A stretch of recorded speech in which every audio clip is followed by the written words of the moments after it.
absolute lovelies. These are my 25 favorite films of 2025. Now, this is going to be favorites, not best, because art is subjective. I love lists, I love ranking, but by no means do I think something being in my top 10 makes it better than your top 10 if we don't share the same life, because we've lived different lives. These are my personal favorites. This is after seeing over 100 2025 movies. I saw over 210 films this year. Out of those, more than 100 were from this year. So this represents the top 25%, in my opinion, of this year's movies. Now I'm going to split that in two parts. This is going to be 25 through 11, and then a top 10. One, because that's a really long video, but two, a lot of people just want to know top 10, so I wanted to accommodate them as well. Now, if you're new to this page, I cover movies, obviously. I cover TV, and I'm about to do, in a couple days, you'll see a best of TV list, and I cover lots and lots of comic books. I read 50 to 70 comics a week, and I'm literally a comic correspondent for HBO. I got a show on HBO where I talk about comics. I love comics, I love movies, I love TV, and I love lists. So this is one of my favorite things, is this video right here that you're watching. So please hit that subscription bell, hit that like, leave a comment below. Let me know some of your favorites. Let me know your list. Give me your 25, give me your 10, give me your 5, give me whatever you want.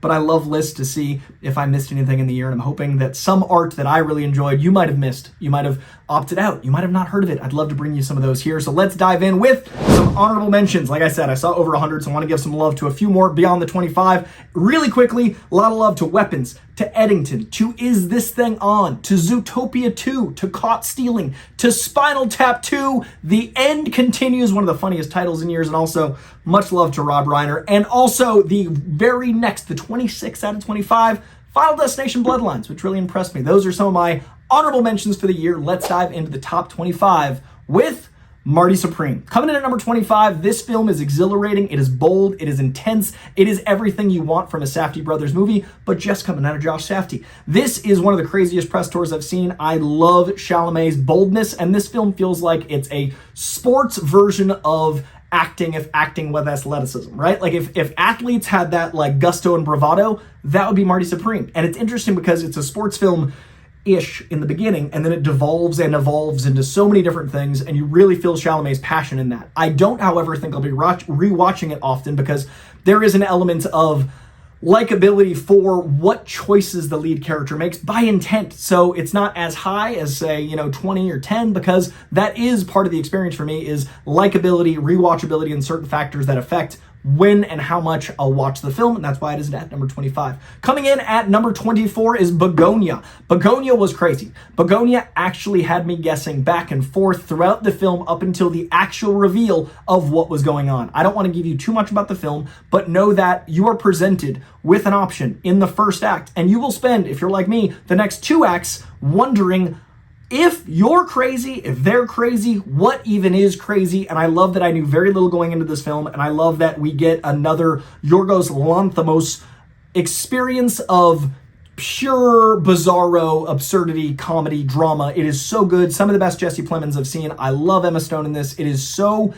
pitch perfect satire. Really dug it. Number 24, Begonia. Coming in at 23 is maybe one of my biggest surprises of the year. It is Avatar 3. Avatar Fire and Ash was not on my most anticipated. It wasn't something that I thought would wow me. I thought I'd have a great theatrical experience. I thought, man, I love the visuals and the splendor of these Avatar movies. I'm excited for that reason. I didn't think I'd walk away thinking of it again. I didn't think I would have the experience I had where I connected to the nature versus man elements more than I did for the first two. I didn't think I'd enjoy the new characters enough that I was like, I think Avatar's winning me over. I love the first one as a theatrical experience. The second one I didn't like as much as the first, which puts me in a very weird category. This third one I liked as a movie, as a visual experience, as a bit of storytelling. I felt what James Cameron was getting me to feel, and I was exhilarated for 3 hours.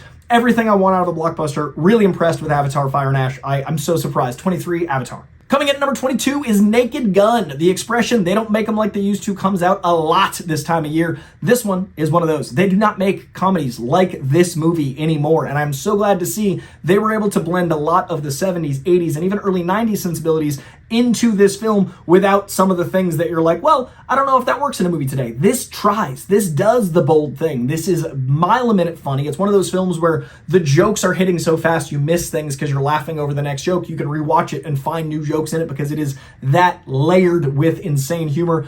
Paul Walter Hauser is one of my favorite actors working. He's so good in this. Liam Neeson, Pamela Anderson absolutely crushes the leads. The movie is, if you love National Lampoon movies, please try Naked Gun. It is rare we get something like Airplane. It is rare we get something like the better scary movie stuff, getting a new one next year, but Naked Gun absolutely hit for me. I laughed more than I expected, really enjoyed it.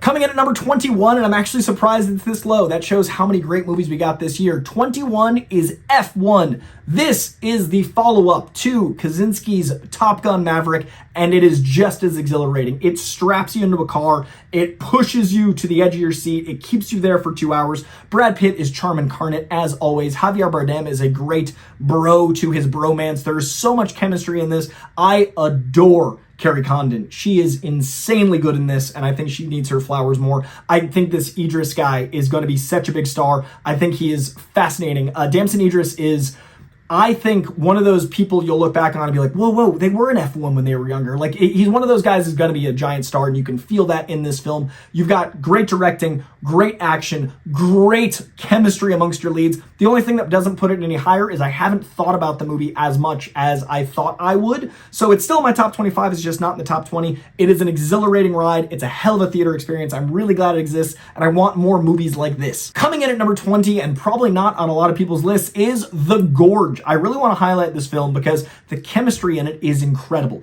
This is a thriller. It is a high concept thriller. It's got lots of horror. It's directed by Scott Derrickson, who brought us The Black Phone, who brought us Sinister, who brought us lots of great horror. What I love most about this film is the chemistry.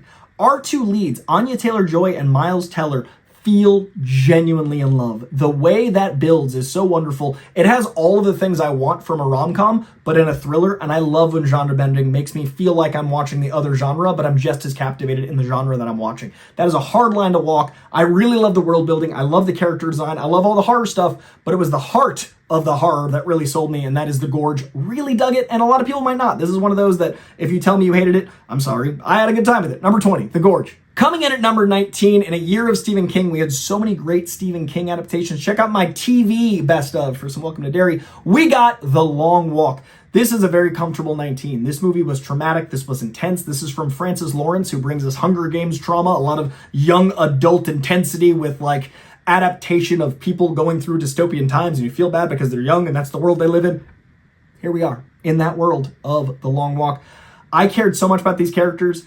I said for Alien Romulus that David Johnson was going to be the next big movie star. Here, he really cements that. It is insane what him and Hoffman pull off in this movie. It is insane how much you care about people walking. I also had a really unique experience where I got to watch this while walking. I was one of those 60 people that watched this in a theater on treadmills, and it was exhilarating because as you get fatigued, you get more emotional, and the emotions start peaking on screen, and as you wear out, they're wearing out. It was beautiful. I was very connected, but also the movie itself is insanely good. It is emotional. It is devastating. It is a really good commentary on a lot of prescient things. And Mark Hamill plays a great mustache-twirling bad guy, and I love the directing in this. I was so impressed. The writing, directing, everything top-notch. Check out The Long Walk. Really something special. Coming in at number 18 is another of the They Don't Make Them Like This Anymore. This is just a slice of life in an absurd situation movie. It is The Roofman. Channing Tatum, based on a true story, plays a man who robbed a lot of McDonald's and then hid out in a Toys R Us for a very long time. I don't want to say how long, I don't want to give anything away, but man, oh man, this guy lives in a Toys R Us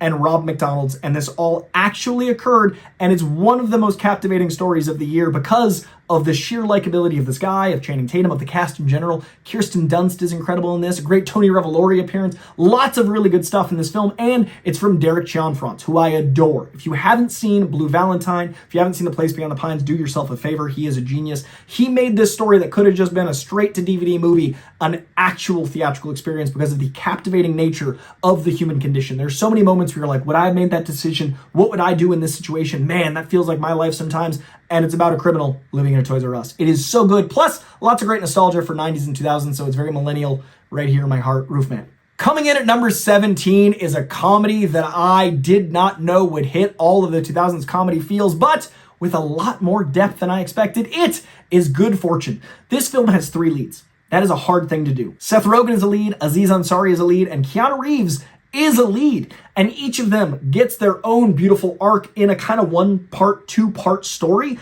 It is about a man who has a guardian angel, Keanu Reeves, and switches bodies with his boss and lives as his boss. Very, common story of discovering how the other side lives, but takes a lot of lefts. It is not your traditional, you got to learn the error in your ways. It does a lot of things differently, and it gives the guardian angel his own arc in a delightful way. There's a chicken nugget subplot in this that made me belly laugh, and a lot of great Seth Rogen and Aziz Ansari comedy in their very specific vein. It has been a great year for Seth Rogen, whether it's Platonic or The Studio. Again, check out my TV video. But this was a really incredible acting for drama and comedy performance from him. Great to see Aziz Ansari directing. I just really love to get a comedy like this back in theaters. Didn't do as well as I hoped. Doesn't bode well for more comedy like this, so I wanted to give it some love here. So hopefully people will discover it at home. Good fortune, wicked funny, wicked good heart, wicked great arcs. Really should check it out. All right, we are halfway. We are at number 16. It is How to Train Your Dragon in live action. This, of any movie, maybe had the biggest chance to fail for me because the original trilogy, the animated trilogy, is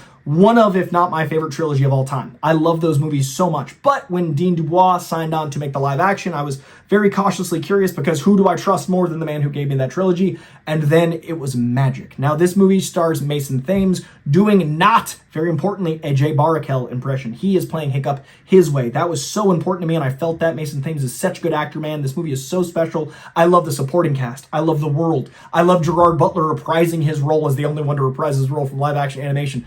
What this movie does best is remind you that magic translates in animation for one reason and in live action for another reason. It uses the medium differently. So as much as I love the animated one, and I love those more, I admit, those three are still amongst my favorite films. This is number 16. It's very great, but those movies are sheer magic. This does that in live action. It brings magic in a different way, and I love that it didn't try to copy or just be the animated one. When you take flight in live action, your brain registers it differently. You feel like you're flying in a different way.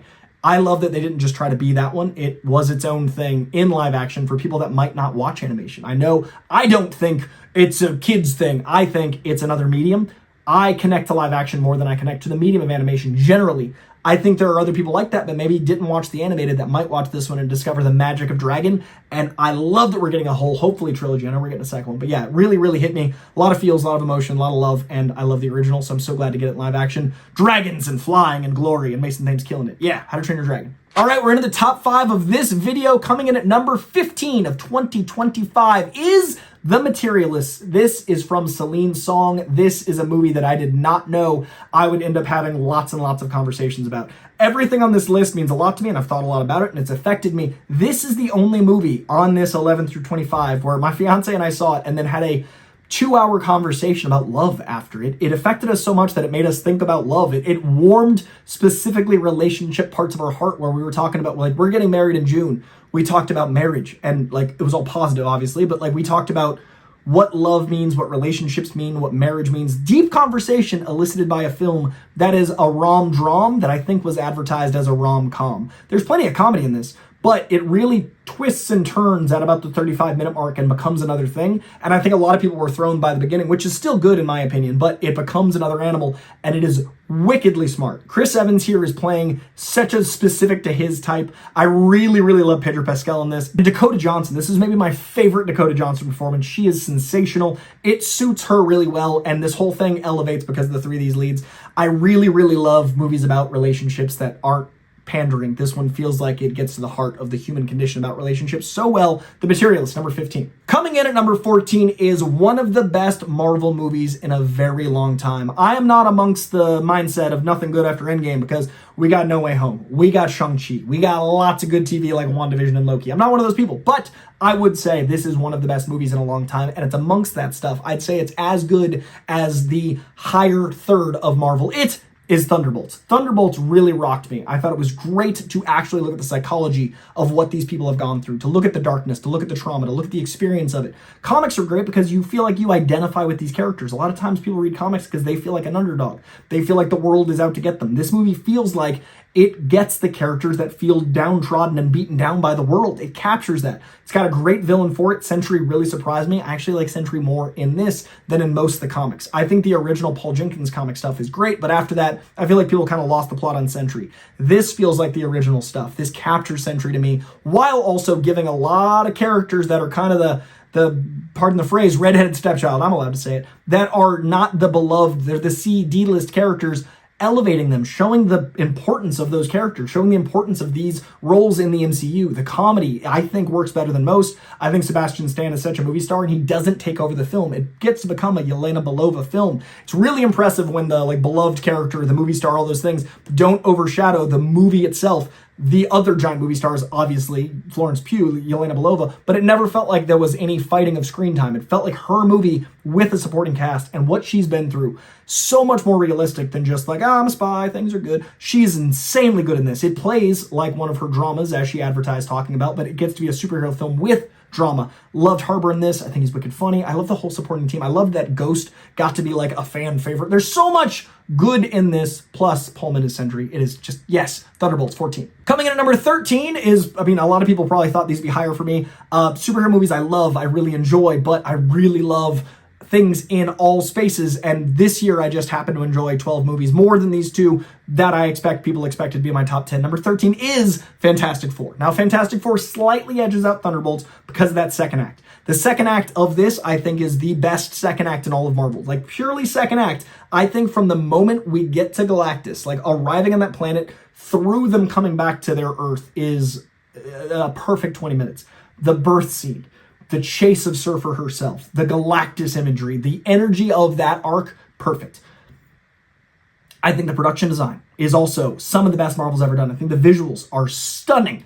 I do think that I am connected to the characters in a different way than the filmmakers saw 2 out of the 4 of them, and that affects my experience. Like, I honestly did not feel like that was Johnny Storm to me, and I feel like Reed Richards got there at moments, but didn't feel like Reed Richards to me. I just think Pedro Pascal is so likable. I mean, the Materialists, I just said, but like, I think he's someone I want to have a beer with, and I don't think of Reed Richards that way, and I don't think Johnny Storm, at this point in us meeting him, should be so therapized. This is third act Johnny. We got to meet Johnny first. He's a hothead. He's the Human Torch.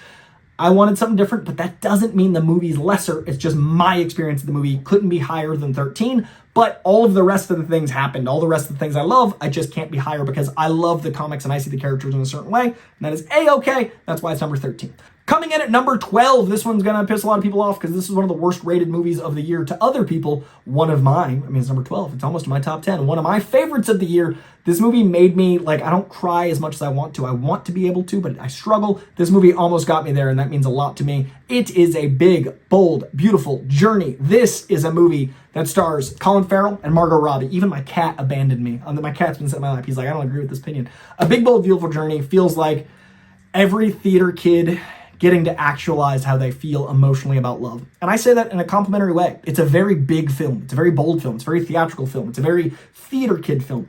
I always wanted to feel like a theater kid. I always wanted to be in that group, and I never fully connected. I never fully felt like I could let go and be weird. I'm weird, but I never felt that weird.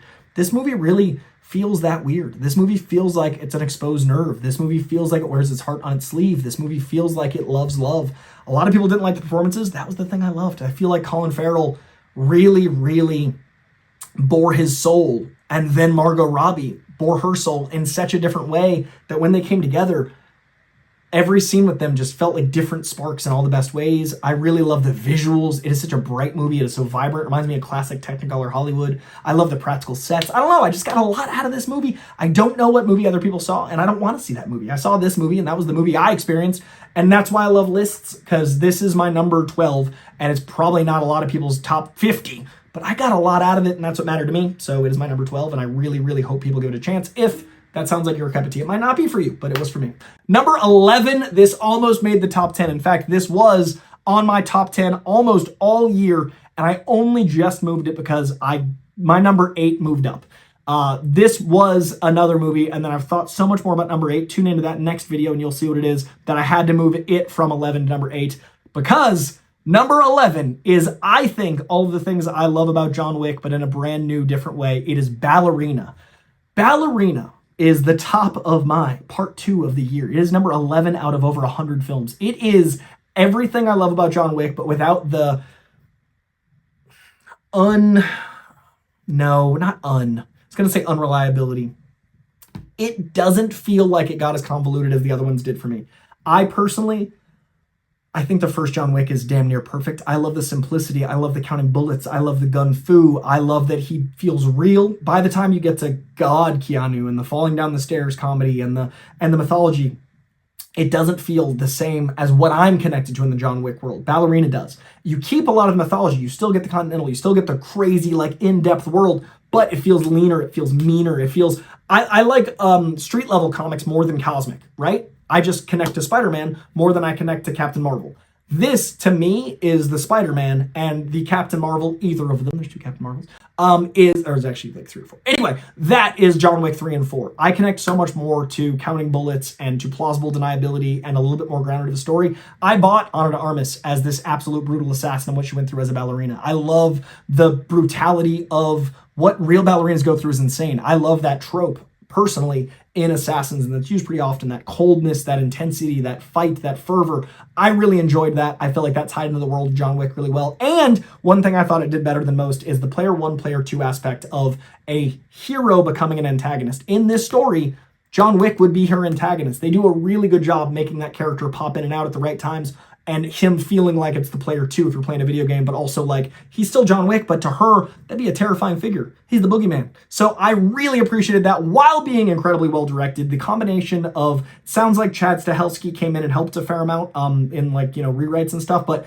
the director, Lynn Weissman from the Underworld movies brought so much intensity and so much action. There's so many memorable action sequences in this film, whether it's the inside the house throwdown with all the plates that goes up different levels, or the flamethrower stuff, or the gun fu in the beginning. There's so many fights that I still think about. This movie really landed for me. It is my number 11 of 2025. I've still got 10 to go, my 10 favorite movies of the year. There's only one superhero film left. There's a few of a lot of people's other favorites of the year that made my favorites. There's some surprises in there, so please check out that video. It's probably up now or soon, depending on how soon you're watching this. So please check out my top 10. Thank you for joining me for my 11 through 25. I hope you enjoyed this video. Please let me know your favorites of the year. Let me know what you thought of any of these.